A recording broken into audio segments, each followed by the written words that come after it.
News 18 বাংলায় সিংহাসনের মহাসংগ্রাম দিনভর আমরা আপনাদের সামনে ভোট চিত্র দিনভর তুলে ধরেছি, সঙ্গে রাজনৈতিক তর্ক বিতর্ক বিশ্লেষণ।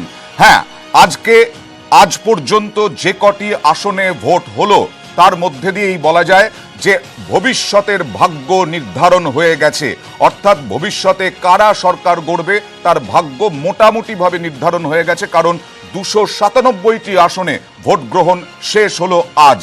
কিন্তু বাংলার ভোটে অন্যান্য দফার মতো কিছুটা হলেও বিক্ষিপ্ত সংঘর্ষ, বিক্ষিপ্ত অশান্তি, কিন্তু মৃত্যু এড়াতে পারল না বাংলা আজকের ভোটে। আমরা সেই চিত্র আপনাদের সামনে তুলে ধরব। আমাদের সঙ্গে ইতিমধ্যেই যারা রয়েছেন তাদের সঙ্গে পরিচয় করিয়ে দিই। আমাদের সঙ্গে রয়েছেন অধ্যাপক রাজনৈতিক বিশ্লেষক শিবাজি প্রতিম বসু, আমাদের সঙ্গে রয়েছেন সিপিএম নেতা দেবেশ দাস, আমাদের সঙ্গে রয়েছেন অধ্যাপক সমীর চট্টোপাধ্যায়, আমাদের সঙ্গে আছেন নিউজ 18 বাংলায় আমাদের সঙ্গে আছেন কংগ্রেস নেতা শুভঙ্কর সরকার, আমাদের সঙ্গে রয়েছেন বিজেপি নেতা কনক দেবনাথ। একবার দেখে নেওয়া যাক, কনক দেবনাথ আমাদের মধ্যে রয়েছেন, বিজেপি নেতা। একবার দেখে নেওয়া যাক ভোটের দিন দু দলের সংঘর্ষের মধ্যে পড়ে নিহত ভোটার। মুর্শিদাবাদের ভগবান গোলার ঘটনা, মৃত্যু হলো টিয়ারুল শেখের।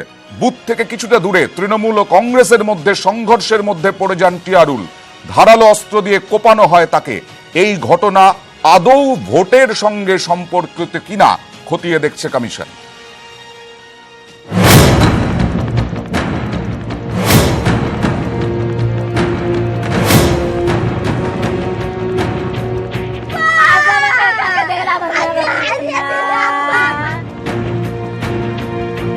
তৃতীয় দফার ভোটে রাজনৈতিক সংঘর্ষের বলি হলেন এক ভোটার। ভগবান গোলায় তৃণমূল কংগ্রেস ও কংগ্রেসের সংঘর্ষের মধ্যে পড়ে মৃত্যু হল টিয়ারুল শেখের। সংঘর্ষের সময় মাটিতে পড়ে যান টিয়ারুল, তার মাথায় আঘাত করা হয়, পেটে ধারালো অস্ত্রের কোপ পড়ে। সংঘর্ষের মাঝে পড়ে আশঙ্কাজনকভাবে আহত আরও 3 জন, এর মধ্যে টিয়ারুলের ছেলে মোহতাবও রয়েছেন। বুকে মাথায় আঘাত নিয়ে হাসপাতালে ভর্তি আরও 2 জন। জি স্যার, ভোট দিছিল, দুই পার্টিতে ঢালাঢালি হয়েছিল স্যার, লাঠি পাস হয়েছিল। কিসে করে মারলো? স্যার আমি কোনো পার্টি করি না, গরিব মানুষ স্যার। আপনার বাবাকে কিসে করে মারলো? খাইটা খায় স্যার। ওরা মারলো কিসে? ওরা স্যার মারিয়াছে তৃণমূল লোক স্যার। কিসে করে মারলো? পাশলি কোপ মারিয়াছে স্যার।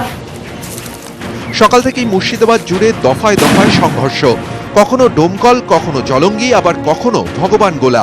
রাজনৈতিক সংঘর্ষে বারবার উত্তপ্ত হয়ে উঠেছে এলাকা। সরকারপাড়া গ্রামে নির্বিঘ্নে ভোট শুরু হলেও ক্রমেই পরিস্থিতি উত্তপ্ত হয়ে ওঠে। একে অপরের বিরুদ্ধে বুথ দখলের অভিযোগে লাঠি, বাঁশ, ধারালো অস্ত্র হাতে নেমে পড়েন কংগ্রেস ও তৃণমূল কংগ্রেসের সমর্থকরা। অভিযোগ, সরকারপাড়া বুথে ছিল আধা সেনা পুলিশ, কিন্তু সংঘর্ষের সময় কারও দেখা মেলেনি। উল্টে তিয়ারুলকে মৃত ঘোষণার পর ধরা পড়ল রাজনীতির চেনা ছবিটা। সন্ত্রাস রুখতে গিয়ে ভগবানগোলার বালিগ্রাম এলাকায় টিয়ারুল শেখ বলে কংগ্রেসের একজন কর্মী, সে আজকে খুন হয়েছে। সে ভোট দিতে চাইছিল, তৃণমূল সেখানে বাধা দেয়। মৃত্যু দুঃখজনক এবং যারা খুনের সঙ্গে যুক্ত পুলিশ তাদের ব্যবস্থা নেওয়া উচিত। তৃণমূল কংগ্রেস এই রাজনীতি করে না এবং তৃণমূল কংগ্রেসের কোনো লোক এর সঙ্গে যুক্ত নয়। সব জল্পনায় জল ঢেলেছে টিয়ারুলের পরিবার। তাদের দাবি তিনি কোনো দলের সঙ্গে যুক্ত ছিলেন না। 100 দিনের কাজের সঙ্গে যুক্ত টিয়ারুল ঘরের কাজ সেরেই ভোট দিতে যান। গবাদি পশুর জন্য এই খাবার, এই শাকগুলো তুলে এনেছিলেন, গবাদি পশুর যা খাবার হিসেবে ব্যবহৃত হবে। তারপরেই কিন্তু তিনি ভোট দিতে যান এবং তারপরেই ঘটে এই ঘটনা। ঘটনায় 6 জনের বিরুদ্ধে অভিযোগ দায়ের করে মৃতের পরিবার। মানে এটা দুটো গোষ্ঠীর মধ্যে সংঘর্ষ হয়েছে outside the polling station, so that is being investigated whether it has any bearing on the poll or not. Daughter of Tiarul Sheikh উনি রেজিস্টার করেছেন against 6 person, যার মধ্যে 3 জনকে অ্যারেস্ট করে নেওয়া হয়েছে। নিরাপত্তা নিয়ে নির্বাচন কমিশনের হুঁশিয়ারি, ভোটারদের নিরাপত্তার আশ্বাস, রেকর্ড কেন্দ্রীয় বাহিনী। তারপরেও কেন এই ঘটনা? 2011, 2014 এবং 2016 একের পর এক ভোটে মৃত্যুর ঘটনা ঘটেছে মুর্শিদাবাদে। এবার রেকর্ড সংখ্যক বাহিনী নামিয়েও তার ব্যতিক্রম হল না। ক্যামেরায় সঞ্জয় মণ্ডলের সঙ্গে সৌরভ গুহ ও প্রণব বন্দ্যোপাধ্যায়, নিউজ 18 বাংলা। শিবাজিদা, যে ঘটনাটা, যে শব্দটা এখানে আমরা শুনলাম আমাদেরই চ্যানেলে, সেটা হচ্ছে সেই রাজনীতি, পুরনো রাজনীতি আবার উঠে এলো। টিয়ারুল কার?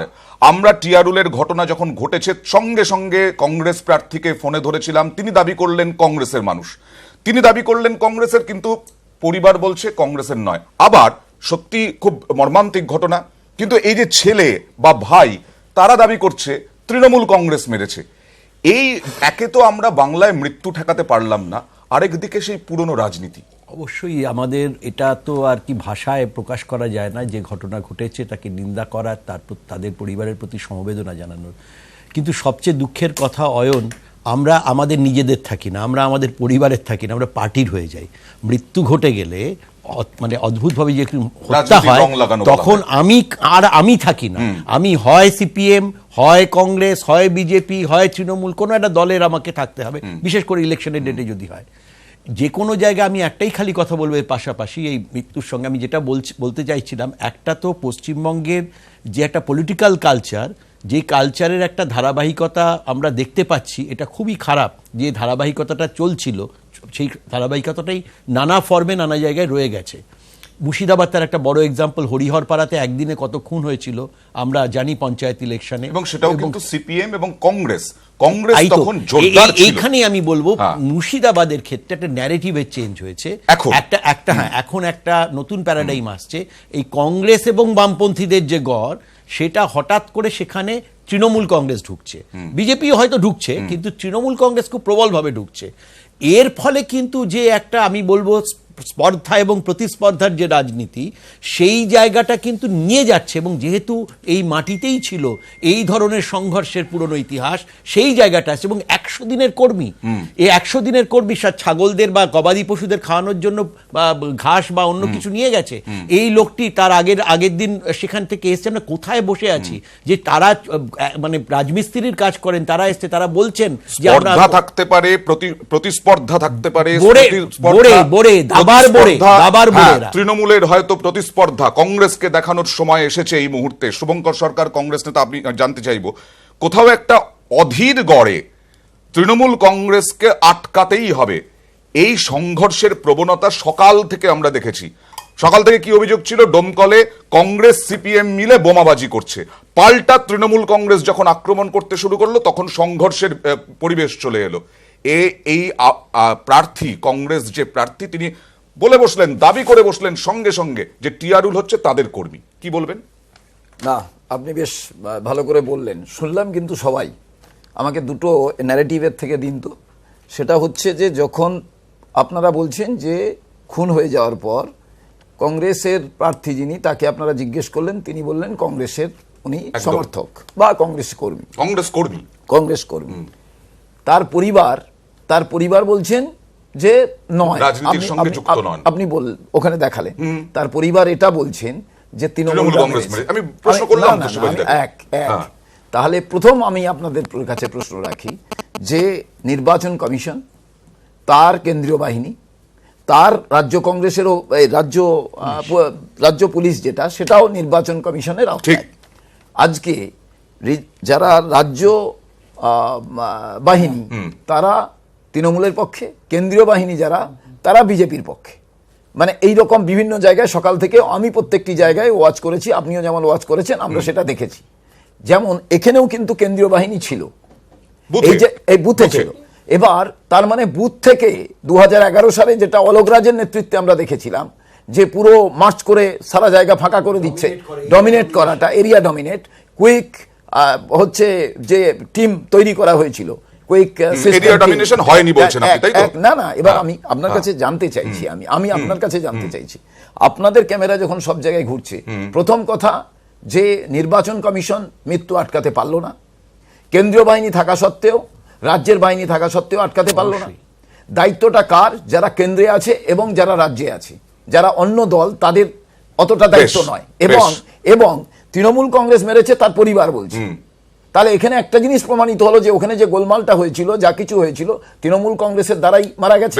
এবার এই লোকটা কংগ্রেসের কি কংগ্রেসের নয়, এ দুটো জিনিস আছে। প্লাস যারা রাজ্য সরকারে আছে, সেইখানে তারা ভয় ভীতিতে আজকের দিনে যে আমার বাড়ির মানুষটা মারা গেল, আমি এবার ওটাকে কংগ্রেস বলবো কিনা, তার বাড়ির লোকেরা আপনি বলছেন ভয় ভীতিতে বলেননি, ভয় ভীতিতে বলেননি। হতে পারে কংগ্রেসের সমর্থক হতে পারে, কংগ্রেস কর্মী কি কংগ্রেস কর্মী। এবং আবু হেনাকে জিজ্ঞেস করেছিলাম যে কর্মী কিনা এটাতে অনেকদিন ধরে বলেছেন, হ্যাঁ অনেকদিন ধরে কর্মী। যখন প্রথম রাজনীতির রংটা লেগে গেল তখন তো তৃণমূলের বিরুদ্ধে বলছে। যদি আপনি প্রশ্ন করার পর এটা প্রমাণিত হয় যে তিনি কংগ্রেসের কর্মী নন, কংগ্রেসের সমর্থক বা যাই কিছু, কিন্তু সঙ্গে সঙ্গে বলছে তৃণমূল মেরেছে, তাহলে ওটা যদি না বিশ্বাস করেন তার আগের কথাটা, তাহলে এই কথাটা বিশ্বাস করতে হবে। তৃণমূল মেরেছে, একদম তৃণমূল মেরেছে, এই কথা বিশ্বাস করতে হবে। কারণ আপনি যদি এটা করলেন হলে ওটা করতে এড়িয়ে যাওয়া চলবে না। কে বলছে? আবু হেনা বলছে। আবু প্রথমে হ্যাঁ বলছে তৃণমূল মেরেছে, আর তৃণমূল বলছে না। অর্থাৎ আবু হেনা কি বলছে? না বলবে, বলবেই তো। তার কারণ হচ্ছে তৃণমূল এইভাবে রাজনীতি করতে পছন্দ করে না, কারণ তৃণমূল ঢুকেছে এখানকার। যদি রাজনৈতিক ইতিহাস দেখেন, আজকে খুনের মানে এই যে রাজনীতি, এই রাজনৈতিক গুরু কারা? যাদের সাথে আজকে মানে বাম এবং কংগ্রেস হাত মিলিয়েছে অলিখিতভাবে। আজকে কেন আরএসএস এর সাথে গোপন বৈঠক হচ্ছে, কেন মানে কংগ্রেসকে এই জায়গায় নামতে হয়েছে? প্রমাণ কোথায়? মাটির প্রমাণ কোথায়?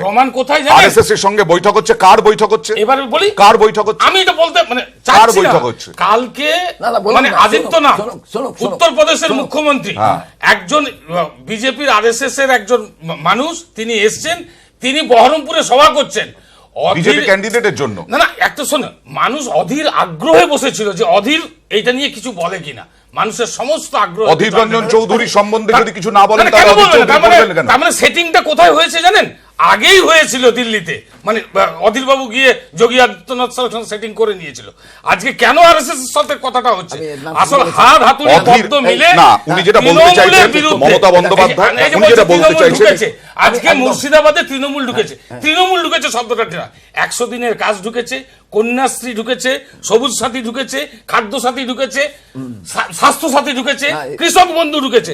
মানুষের সাথে তৃণমূলের যোগ, এর সাথে বিরোধীরা আজকে তৃণমূলকে উৎসাহ প্রচার করার জন্য। তার সাথে অধীর চৌধুরী আরএসএস এলো কোত্থেকে? আরে অধীর চৌধুরী নিজেই জানে তার গড়ে আর শুভঙ্কর সরকার তাহলে তার বিরুদ্ধে যে পাঁচটি ওয়েট করুন। ইম্পর্টেন্ট সাপ্লিমেন্টারি সেটা হচ্ছে যে ঠিকই বলেছেন, তার কারণ মমতা বন্দ্যোপাধ্যায় উন্নয়ন ওইখানে নিয়ে গেছেন, তো তার জন্য একদম রাস্তার উপরে দাঁড়িয়ে উন্নয়নকে নিয়ে গেছেন।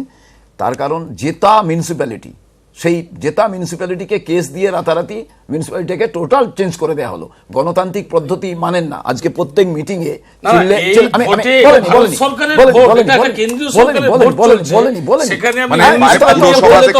পুরসভা থেকে দখলদারি শুরু হয়েছে, কংগ্রেস এটা বলতে চাইছে।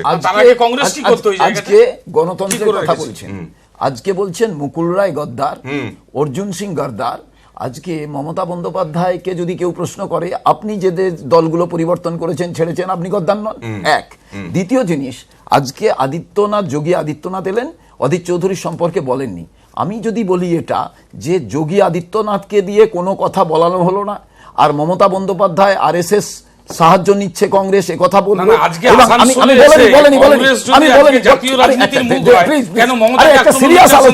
মানুষ সিরিয়াস আলোচনা। অথচ দিলীপ ঘোষ তিনি বলছেন যে ভারতবর্ষের প্রধানমন্ত্রী মমতা হলে আপত্তি নেই। আমার তো এখানে মনে হচ্ছে যে বাইরে পুরোটাই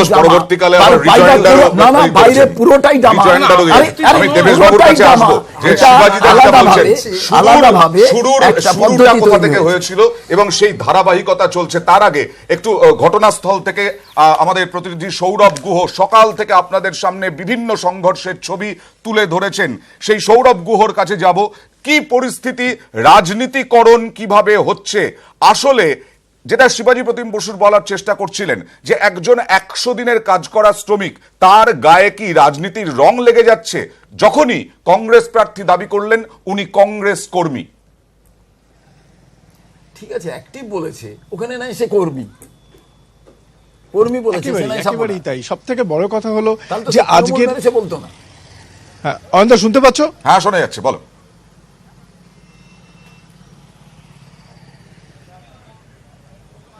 একেবারে আজকে সকালবেলা থেকে কিন্তু আমরা দেখেছি যে যেমন সংঘর্ষের আবহ, কিন্তু এই তৃতীয় পর্যায়ের ভোট কিন্তু রক্তপাত এড়ানো গেল না।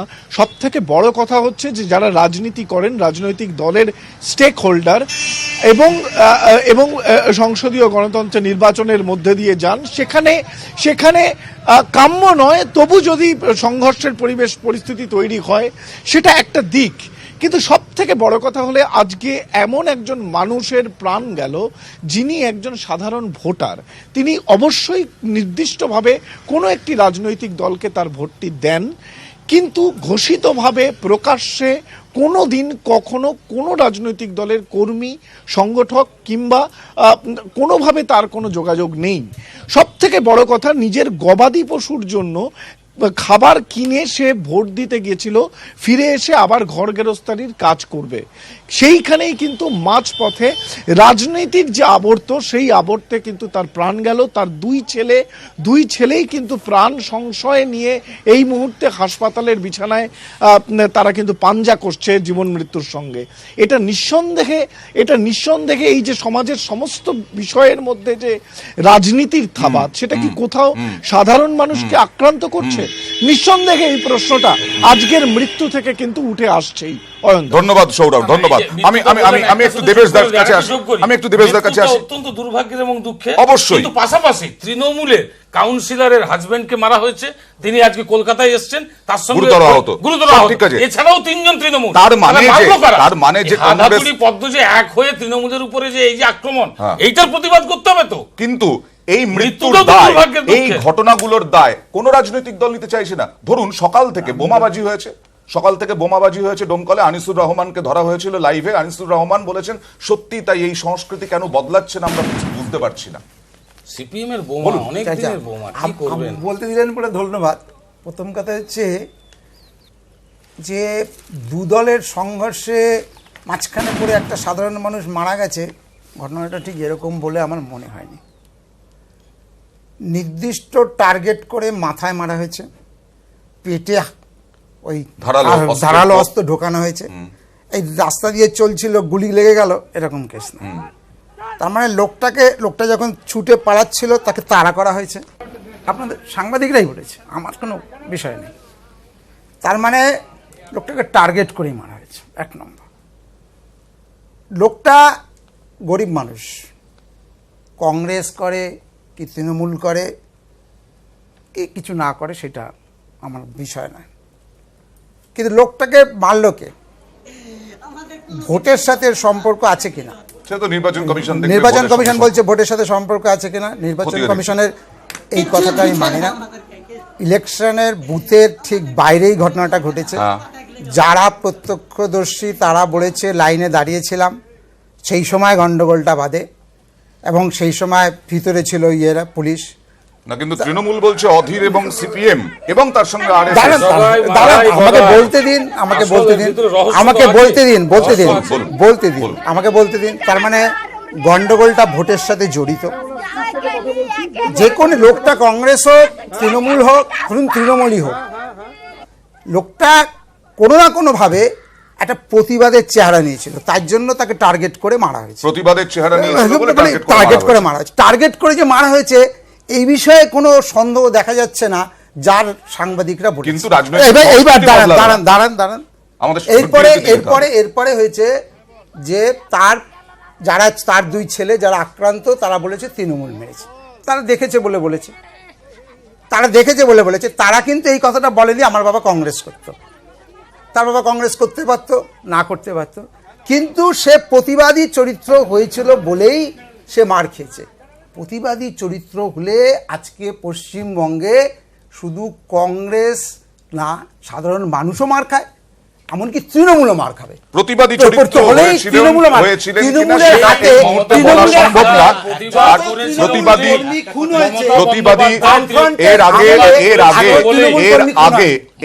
এর আগে যত খুন হয়েছে তারা সবাই প্রতিবাদী চরিত্র ছিলেন, এই প্রশ্ন ওঠে। আমরা আসবো একটা ছোট্ট বিরতির পর, কারণ 92% কেন্দ্রীয় বাহিনী সেই 92% বুথে যদি কেন্দ্রীয় বাহিনী থাকে তাহলে ম্যানেজ করা গেল না কেন এই সংঘর্ষ? তাহলে কেন নিয়ন্ত্রণে আনা গেল না সংঘর্ষ, বোমাবাজি, বিরোধী দলকে পর্যন্ত মারধর? বিরোধী দল মানে বিজেপিকেও মারধর করা হয়েছে, বিজেপি নেতাকেও মারধর করা হয়েছে, কেন আটকালো গেল না?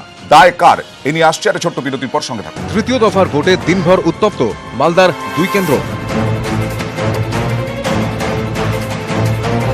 সামসিতে তৃণমূল বিজেপি সংঘর্ষে জখম 2 বিজেপি কর্মী। ভোট চলাকালীন হঠাৎই মতিগঞ্জ প্রাথমিক বিদ্যালয়ের 156 এবং 157 নম্বর বুথের বাইরে শুরু হয় দুপক্ষের হাতাহাতি। ভাঙচুর চালানো হয় 2 দলের ক্যাম্প অফিসে, চলে ইট বৃষ্টি। উত্তর মালদা লোকসভা কেন্দ্রের শামসিতে গন্ডগোল এবং এক্ষেত্রেও বিজেপি তৃণমূলের বিরুদ্ধে যে মারামারির অভিযোগ নির্বাচনের দিনে, এবং যারা একজন ব্যক্তি তার নাম হচ্ছে নিমাই মণ্ডল, তিনি তার অভিযোগ যে তিনি নির্বাচনে অংশগ্রহণ করতে যাচ্ছিলেন, তার ভোট দিতে যাচ্ছিলেন তৃণমূল পার্টি। তাই আপনি কি করছিলেন? আমি ভোট দিতে যাচ্ছিলাম, হ্যাঁ, রাস্তায় ধরে মেরেছে। গন্ডগোলের জেরে বন্ধ হয়ে যায় ভোট গ্রহণ। পুলিশ এসে ভোটারদের বোঝানোর চেষ্টা করলে তাও কাজে আসেনি।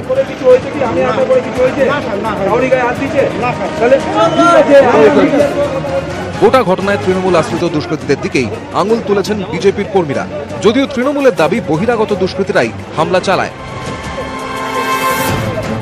না, আমাদের ছেলেপেলে বলে পরিচিত ছেলেপেলে না, বাইরের ছেলেপেলে। অভিযোগ করছেন আপনাদের দলের বিরুদ্ধে, সেটা এখন বলবেই, ওনারা বললে তো আর কিছু হয় না।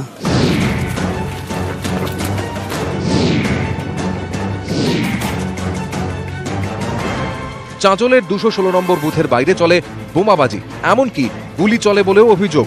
একে অপরের বিরুদ্ধে হামলার অভিযোগ তোলে তৃণমূল বিজেপি।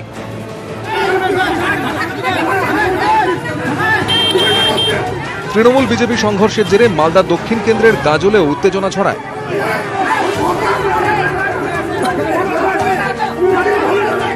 বুথের সামনে জমায়েত হয়ে ভোটারদের প্রভাবিত করার অভিযোগ ওঠে। তৃণমূল বিজেপি 2 দলই একে অপরের বিরুদ্ধে অভিযোগ করে।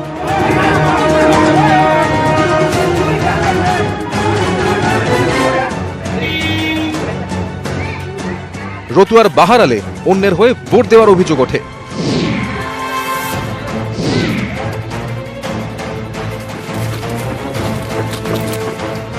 বিরানব্বই শতাংশ বুথে কেন্দ্রীয় বাহিনী মোতায়েন। পুলিশ প্রশাসনের অতি সক্রিয়তা সত্ত্বেও তৃতীয় দফার ভোটে অশান্তি এড়ানো গেল না মালদাতে। মালদাহ থেকে ঝন্টু মণ্ডল, গোপাল সূত্রধর ও কুণাল চৌধুরীর সঙ্গে আবির ঘোষাল, নিউজ 18 বাংলা। মালদায় কেন শুধু, বালুরঘাটেও আমরা দেখিয়েছি দফায় দফায় উত্তেজনা, এবং সেখানেও বিজেপি কর্মীদের ওপর লাঠি পড়েছে এবং অভিযোগ তৃণমূল কংগ্রেসের বিরুদ্ধে। শুধু তাই নয়, সুকান্ত মজুমদার বিজেপি প্রার্থী, তাকেও হেনস্থা করেছেন তৃণমূল কংগ্রেস কর্মীরা, এরকমটাই অভিযোগ।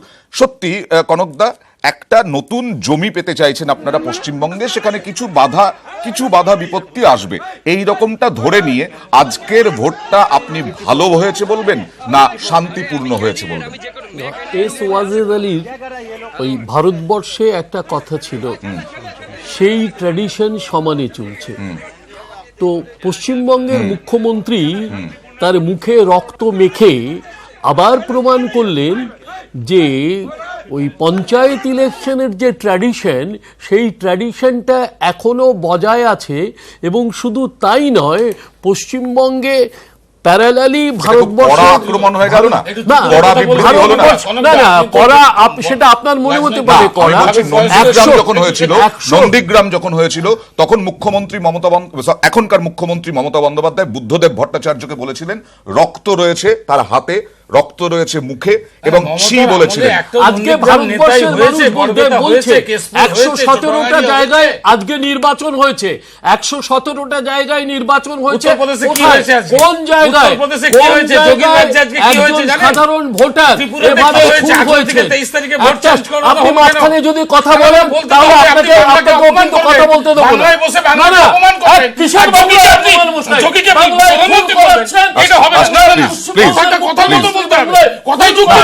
আমি একটা প্রশ্ন করেছিলাম, প্লিজ অসত্য সত্য মানুষ বিচার করে নেবেন, মানুষ বিচার করে নেবেন প্লিজ। আমি শান্তিপূর্ণ না ভালো কোনটা বলবেন প্লিজ বলতে দিন। আপনি বলতেন না দিয়ে মাঝখানে যদি শান্তিপূর্ণ না ভালো, প্লিজ ত্রিপুরায় বলতে হবে, আপনি বলবেন। ন্যাশনাল ক্রাইম রেকর্ড ব্যুরো বলে একটা সংস্থা আছে, তাদেরকে জিজ্ঞেস করুন ত্রিপুরার ইলেকশনের পরে, ত্রিপুরার ইলেকশনের অব্যবহতি পরে কজন লোক খুন হয়েছিলেন। কিভাবে ভোট হয়েছিল? পশ্চিমবঙ্গে কোথায় কতজন খুন হয়েছে? এই প্রথম, আজকে প্রথম না অতীত বলুন। না অতীত হবে, অতীত তো বলবো, রাজনীতি করছেন আপনার শুনুন। না, অতীত দিয়ে একটা বিষয় হচ্ছে, একটা বিষয় বলি, শিবাজিদা নিশ্চয়ই আমার সঙ্গে একমত হবেন। হ্যাঁ, এইখানে আমার প্রশ্ন, অতীত বলে তারপরে বর্তমানকে কি জাস্টিফাই করা যায়? না, অবশ্যই যায় না। অতীতের কথা বলে বর্তমানকে জাস্টিফাই করা যায় না, কিন্তু সেই জাস্টিফাই না করার জন্য যেটি কালচারে পরিণত হয়, if it becomes a culture, আমি বলছি পলিটিক্যাল কালচার, কালচার এমন একটা জিনিস অয়ন আমরা কেউ প্রশ্ন করি না, আমার বাবা মাকে কেন পায়ে হাত দিয়ে প্রণাম করব, কেন হাত জোড় করবো না, বা তার সেই যুক্তিটা আমরা জানি না, আমরা ভাবি এমনটাই হয়ে এসছে সেটাই আমরা করে যাব, এটাই ট্র্যাডিশন। ওই যে ট্র্যাডিশনের কথা কনকদা বললেন, সেই ট্র্যাডিশন সমানে চলেছে। ট্র্যাডিশন আমি এক মিনিট বলি, এক মিনিট বলে নি, যে জায়গাটা বড় ব্যাপার, এটার জন্য এই ট্র্যাডিশনটা ব্রেক করার তো দরকার আছে।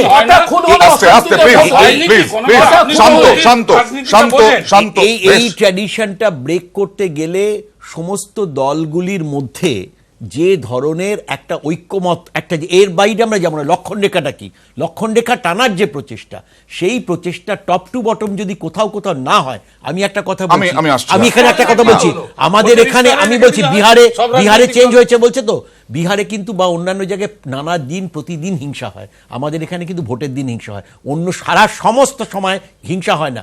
আমাদের এখানে আমি বলি এখানে কাস্ট নেই, সোশ্যাল কাস্ট নেই, এখানে পলিটিক্যাল কাস্ট আছে, এবং এই পলিটিক্যাল কাস্টের হিংসাটা ওইখানে দেখা যায়। 99% বুথে কেন্দ্রীয় বাহিনী। এক সেকেন্ড, 1276টা এফআইআর হয়েছে বিহারে, 1276টা এফআইআর হয়েছে বিহারে, কিন্তু একটাও খুন হয়নি। আর আজকে আপনার জায়গা আছে, আপনার বলার জায়গা আছে। আমরা বিষয়টা নিয়ে সরে যাচ্ছি। ব্যাপারটা হচ্ছে, যে কথাটা উঠেছিল যে আজকে যে লোকটি খুন হয়েছে, পরিবার কার নামে এফআইআর করেছে? সব তৃণমূলের নামে। তৃণমূল কেন সিওর কাছে প্রোটেস্ট করেনি যে এরকম একজন খুন হয়েছে সাধারণ লোক, তার বিরুদ্ধে? আমি আগেও বলেছি, এখনো বলছি যে তৃণমূল প্রোটেস্ট করেছে বলতে তৃণমূল বলেছে এই কাজ আমরা করি। তৃণমূলকে বললেই বলছে শুধু কি ওইটাই হয়েছে নাকি আমাদের উপর আক্রমণ হয়েছে, তার মানে দাঁড়ান, আমাকে বলতে দিন, আপনার কথাই তো আমি বলছি, জাস্টিফাই করার জন্য বলছো তোমরা, এটা আপনার কথাই তো আমি বলছি, যে আপনি বলছেন এইটা, তার মানে কি আপনি বলছেন যে ওইটা হয়েছে বটে, মানে ওইটাতে আপনার ইনভলভমেন্টের প্রশ্নটা থেকে যায়। শুধু মনে রাখবেন, কেন্দ্রীয় বাহিনী দেওয়া হয়েছে আপনাদের দাবি অনুযায়ী। মনে রাখবেন, আমি তো বলছি কংগ্রেস কি তৃণমূল, ধরুন তৃণমূলই মারা গেছে, ধরুন না তৃণমূল মারা গেছে, তার একটা প্রোটেস্ট করার রাইট নেই? আপনাদের মনে আছে না মেদিনীপুরে কবিতা বলে একটি মেয়েকে, যে তৃণমূলের, তার হাজব্যান্ড হচ্ছে স্ট্যান্ডিং পঞ্চায়েত মেম্বার, সে তৃণমূলের প্রতিবাদ করেছিল বলে তাকে গলায়, আনন্দবাজারে ছবি বেরিয়েছিল, অনেক পেপারে ছবি বেরিয়েছিল, গলায় তৃণমূলের, তার হাজব্যান্ড হচ্ছে তৃণমূলের স্ট্যান্ডিং মেম্বার, পঞ্চায়েত মেম্বার, তার সে প্রতিবাদ করেছিল বলে তার গলায় জুতো পরিয়ে 300 বার উঠবস করানো হয়েছে কানে। সোশ্যাল মিডিয়াতে ছড়িয়ে গেছিল ছবিটা। তৃণমূলের প্রতিবাদ যদি তৃণমূল করে তাহলেও রেহাই নেই। তৃণমূলের আমলে কত তৃণমূল কর্মী খুন হয়েছে, বামফ্রন্টের আমলে এত তৃণমূল কর্মী খুন হয়েছে তৃণমূলের দ্বারা। কাদের দ্বারা? তৃণমূলের দ্বারা তৃণমূল কর্মী খুন হয়েছে, তৃণমূলের দ্বারা যত তৃণমূল কর্মী খুন হয়েছে, আমি কলকাতায় এন্টালিতে 3-4 জন খুন হয়েছে।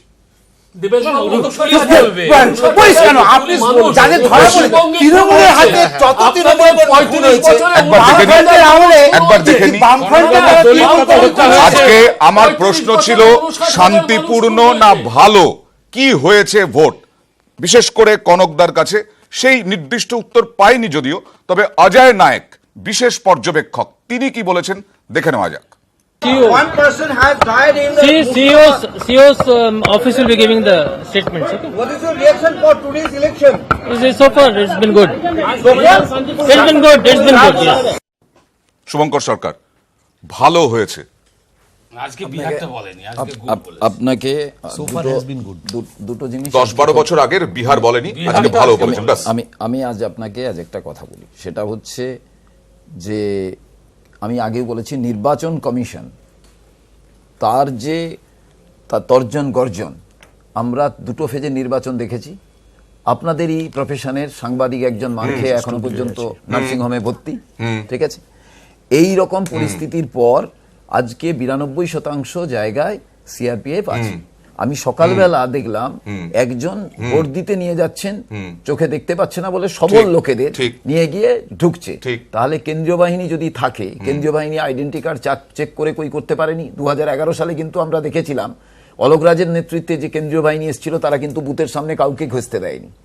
এবার তা বাদে আজকে বিক্ষিপ্ত ঘটনা যে সারা জায়গায় হয়েছে, তবে দুটো আগের যে ফেজ, সেই ফেজ থেকে এবারের ফেজে কিছুটা কন্ট্রোলের নির্বাচন হয়েছে। কিন্তু আমি বলছি এখানে এত কিন্তু অন্যান্য জায়গায় যেমন ত্রিপুরাতে যেমন হয়েছে একটা ঘটনা, হয়তো কিন্তু ভোটটা হয়নি অনেকে তারা বলছেন, এখানে কিন্তু পার্সেন্টেজ অফ ভোট কিন্তু 80% উপরে হয়েছে, এবং এটা কিন্তু আমি একটা কথা বলি, যেমন কতগুলো জায়গায় আজকে এজেন্টকে বসতেই দেয়নি, যেমন শ্রুতি, হ্যাঁ, জঙ্গিপুরে শ্রুতি বিধানসভা কেন্দ্রের ভেতরে শুধু তৃণমূলের এজেন্ট আর দুজন নির্দল, সেই দুজন নির্দল হচ্ছে তৃণমূলেরই ডামি, বাকিদের বসতে দেওয়া হয়নি। কোন জায়গায় অন্য এজেন্টদের মেরেছে, ধরেছে। আমার প্রশ্ন দুটো তিনটে জায়গায় পুলিশের ভূমিকাতেও দেখা গেছে যে শিশুদেরকে মারধর করা হয়েছে। আমি আজ আপনাকে একটা জিনিস বলি, সেটা হচ্ছে যে রক্তপাত এড়ানো গেল না। তাহলে এড়ানো গেল না, রক্তপাত মানে কি? রক্তপাত কোন জায়গায়? তারপরে মৃত্যু এড়ানো গেল না। সকাল থেকে তো রক্তপাত ঘটেছে কিছু, তারপরে মৃত্যু এড়ানো গেল না। আমি এই নির্বাচনটাকে আমি কি বলতে পারি, আমাদের পশ্চিমবঙ্গের নির্বাচনে যদি মানুষ না মারা যায় তাহলে বলবো মোটামুটি নির্বাচনটা হয়েছে। নির্বাচন কমিশনের কড়া ব্যবস্থার দাবি আপনাদের বিরোধীদের, সেই দাবি অনুযায়ী নির্বাচন ব্যবস্থা কড়া করা হয়েছে বলা হচ্ছে।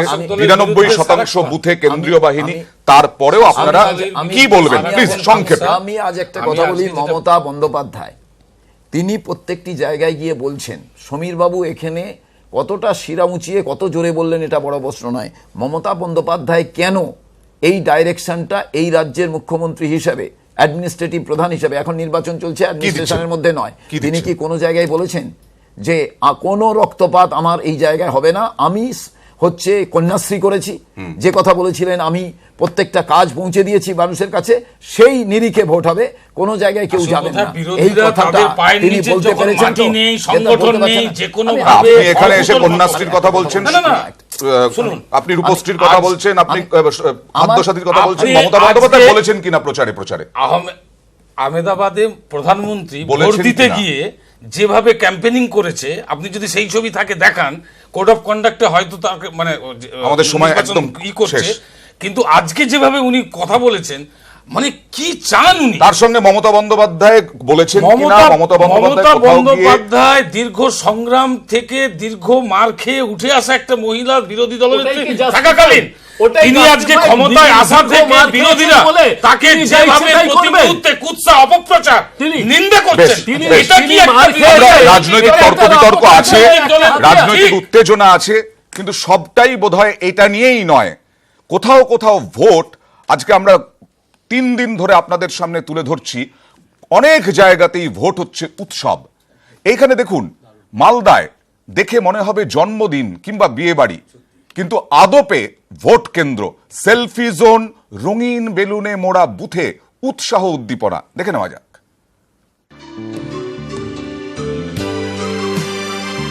ভোট দিতে ঢুকে আচমকাই থমকে গেলেন। এ কোথায় এসে পড়লেন?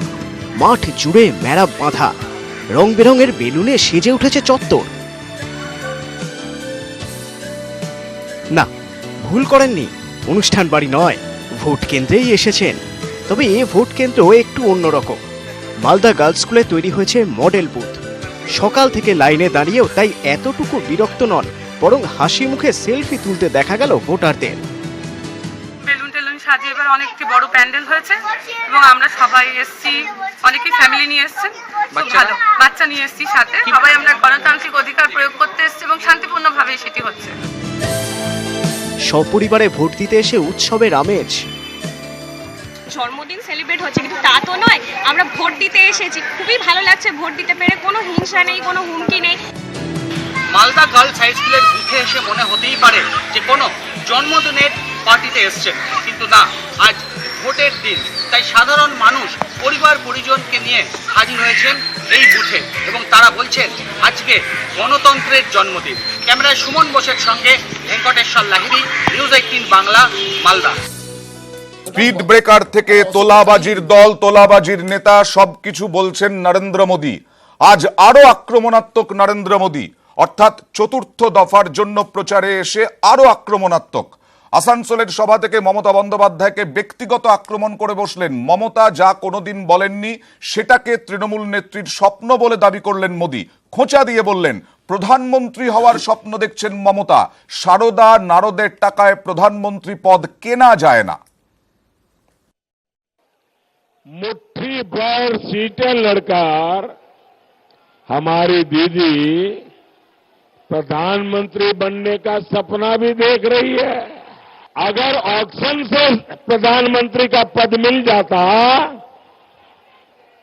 तो कांग्रेस और दीदी दोनों ऑक्शन में जो माल लूटा है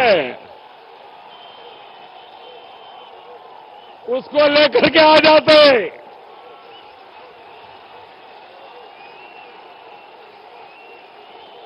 दीदी, ये प्रधानमंत्री पद ऑक्शन में नहीं है जो शारदा नारदा के पैसों से खरीदा जा सकता है। ये प्रधानमंत्री पद 130 करोड़ देशवासियों के आशीर्वाद से मिलता है। অকশনের কথা কে বলেছেন? প্রধানমন্ত্রী পদ অকশনে কেনা যায় না, অকশনে কেনা যায়, এটাই বা কে বলেছেন?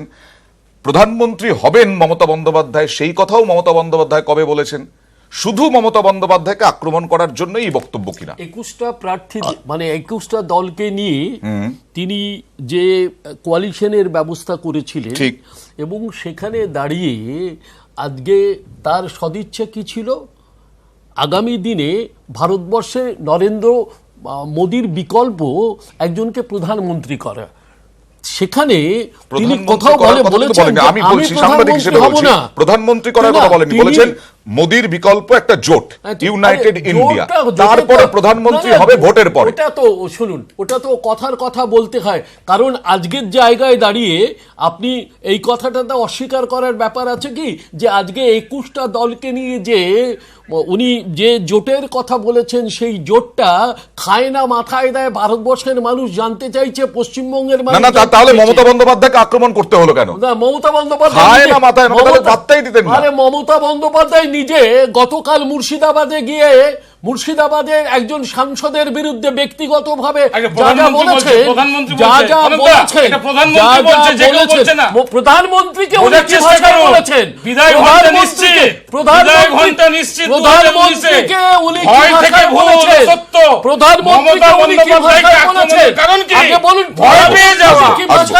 এখানে একটা বিষয় দেখলাম, আমি এখানেই প্রশ্ন ছিল, উন্নয়নের প্রশ্ন নেই, মমতা বন্দ্যোপাধ্যায়, আমাদের সময়টা একদম কম। কথার উত্তর দিই, মালদায় আপনি বলছেন উৎসবের মেজাজে নির্বাচন হয়েছে কয়েক জায়গায়, আপনি উত্তর মালদাতে 312টি জায়গায় বুথে লোক বসাতে দেয়নি। আমরা এই অভিযোগগুলো দেখাবো, কিন্তু শুভঙ্কর সরকারের কাছে আসবো, শুভঙ্কর সরকারের কাছে আসবো এই প্রশ্ন নিয়ে, শুভঙ্কর সরকারের কাছে এই প্রশ্ন নিয়ে আসবো। একদিকে কনকদা অধীর চৌধুরীর সম্বন্ধে তৃণমূল নেত্রী কি বলেছেন সেই অভিযোগ করছেন প্রধানমন্ত্রীর প্রশ্নের জবাব না দিয়ে। দ্বিতীয় হচ্ছে প্রধানমন্ত্রী বলছেন কংগ্রেস আর মমতা বন্দ্যোপাধ্যায়, তৃণমূল কংগ্রেস তোলাবাজি করেছে নারদা সারদা থেকে। আমি আপনাকে আজ একটা কথা বলি, ব্যক্তিগত রাজনীতিতে ব্যক্তিগত আক্রমণ যে কোনো রাজনৈতিক ব্যক্তি হন না কেন করা একেবারেই অনুচিত। দ্বিতীয় জিনিস হচ্ছে প্রধানমন্ত্রী নিজেই চাওয়ালা তিনি কোনোদিনই ছিলেন না। তিনি চাওয়ালা যদি সত্যিকারের থাকতেন তাহলে দেশ বেচে দেওয়ার কথা তিনি ভাবতেন না, আর যেটা তিনি করছেন। চাওয়ালারা কোনোদিন দেশ বেচার কথা ভাবেন না, তো তিনি প্রধানমন্ত্রীটা ওইভাবেই কিন্তু পেয়েছিলেন মিথ্যের আশ্রয় নিয়ে। আর আজকে আপনাকে আমি বলি, নির্বাচন কমিশন নিয়ে এত কথা হচ্ছিল, এক সময় আপনারা জানেন কিরণ আমাদের বেদির সময় একটা গাড়ি একদম জাস্ট শেষ, শেষ করছি একদম সময় শেষ। জাস্ট কিরণ বেদির গাড়ি ইন্দিরা গান্ধীর আটকে দিয়েছিল, তাকে ডেকে তিনি ডিনার খেয়েছিলেন। আর একজন আমাদের নির্বাচন কমিশনের আধিকারিক, তিনি নরেন্দ্র মোদীর হেলিকপ্টারটা স্পেশাল প্লেনটা সার্চ করেছিলেন, তার জন্য তাকে সময় কম। আমি বলছি আজকে নরেন্দ্র মোদীর জিএসটি করেছে সেটা বাদ। উনি বলছেন উনি বললেন শুভঙ্কর সরকার বললেন মিথ্যের ওপরে আশ্রয় করে প্রধানমন্ত্রী হয়েছে। আজকে নোটবন্দি করেছে, জিএসটি করেছে, দেবেশ দাস, 12,000 কৃষক মারা গেছে। দেবেশ দাস প্লিজ, হয়ে গেছে আমাদের সময় কম। হ্যাঁ, নরেন্দ্র মোদী যেভাবে বিরোধীদের আক্রমণ করছেন, আপনারাও তো বিরোধী, সেই বিরোধীদের আসলে আক্রমণের নরেন্দ্র মোদী এবং মমতার একটা বিষয় খুব মিল আছে, এরা ব্যক্তিগত আক্রমণ করা ছাড়া এদের আর কোনো রাস্তা নেই। মোদী বলেছিল বছরে 2 কোটি বেকারের চাকরি দেবে, শুনে নিন আপনি পুরো কথাটা, আপনি আমাকে বলতে দিন। বছরে 2 কোটি, কোথায় অনিল বসু আর কোথায় প্রধানমন্ত্রী? আরে কোথায় অনিল? বছরে 2 কোটি বেকারের চাকরি দেবে, সেটা হয়নি। মমতা বলেছে 40% বেকারি কমে গেছে। মানে এমন কথা বলে লিখে বলছে, লিখে বলছে মমতা ব্যানার্জি, লিখে 90% কাজ করে মুখে বলেছে, মুখে বলা আপনি বলছেন উন্নয়ন হয়নি, সিপিএম এর বক্তব্য হচ্ছে কোনো উন্নয়ন হয়নি, আর তাই ব্যক্তিগত আক্রমণ ছাড়া প্রধানমন্ত্রী নরেন্দ্র মোদীরও কিছু করার নেই, মমতা বন্দ্যোপাধ্যায়েরও কিছু করার নেই। দেবেশ দা শুনলাম, দেবেশ দা আমাদের সময় একদম শেষ, আমাদের সময় একদম শেষ, আমাদের সময় একদম শেষ, একদম শেষ, একদম শেষ, আর সময় দিতে পারছি না প্লিজ। আমি বলছি আক্রমণ করা ছাড়া কোনো রাস্তা নেই। আপনারা সিপিএম এর অদ্ভুত লাগছে, সিপিএম নারদা সারদার যেমন প্রতিবাদ করেছে, জিএসটি নোটবন্দিরও বিরোধিতা করেছে, তাও বলা হচ্ছে মমতা বন্দ্যোপাধ্যায়ের ব্যক্তিগত আক্রমণ ছাড়া কিছু করার নেই। আমরা আবারও রাজনৈতিক তর্ক বিতর্ক চলবেই এই মুহূর্তে ভোটের আবহাওয়ায়, এবং সিংহাসনের মহাসংগ্রামে আরো আপডেট খবর নিয়ে নিউজ 18 বাংলায় ফিরে আসব বিরতির পর। আপাতত এই অনুষ্ঠান শেষ করছি, অনেক ধন্যবাদ আমাদেরকে এই আলোচনায় যোগ দেওয়ার জন্য। শেষ করছি, একটু পরে দেখুন নিউজ রুম লাইভ সিংহাসনের মহাসংগ্রামে, সঙ্গে থাকুন দিনভর।